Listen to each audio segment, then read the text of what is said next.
ഇടുക്കി ആനച്ചാലിൽ വിനോദസഞ്ചാരികൾ കുടുങ്ങിയ സ്കൈ ഡൈനിങ്ങിന് ഒരു അനുമതിയും ഉണ്ടായിരുന്നില്ലെന്ന് ടൂറിസം ഡെപ്യൂട്ടി ഡയറക്ടർ. ചട്ടങ്ങൾ ലംഘിച്ചാണ് പ്രവർത്തിച്ചതെന്ന് ഡെപ്യൂട്ടി ഡയറക്ടർ റിപ്പോർട്ട് നൽകി. സുരക്ഷാ മാനദണ്ഡങ്ങൾ പാലിക്കാതെ പ്രവർത്തിച്ചുവെന്ന് കണ്ടെത്തിയതിനാൽ ആനച്ചാലിലെ സ്കൈ ഡൈനിങ്ങിന് റവന്യൂ വകുപ്പ് സ്റ്റോപ്പ് മെമ്മോ നൽകിയിരുന്നു. സ്കൈ ഡൈനിങ് എന്നത് പുതിയ സാഹസിക വിനോദ ഉപാധിയാണ്.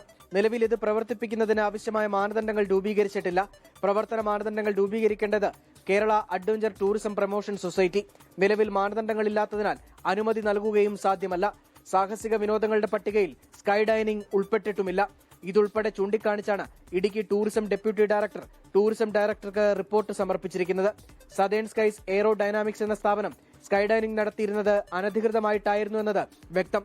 നിലവിൽ റവന്യൂ വകുപ്പ് സ്റ്റോപ്പ് മെമ്മോ നൽകിയിട്ടുണ്ട്. Kerala adventure tourism promotion society തയ്യാറാക്കുന്ന മാനദണ്ഡങ്ങൾ പ്രകാരം ലൈസൻസ് കരസ്ഥമാക്കിയ ശേഷം മാത്രമേ ആനച്ചാലിലെ സ്കൈ ഡൈനിങ് തുറന്നു പ്രവർത്തിക്കാൻ കഴിയൂ. മാർഗനിർദ്ദേശങ്ങൾ തയ്യാറാക്കുന്ന നടപടികൾ ടൂറിസം വകുപ്പ് ആരംഭിച്ചിട്ടുണ്ട്.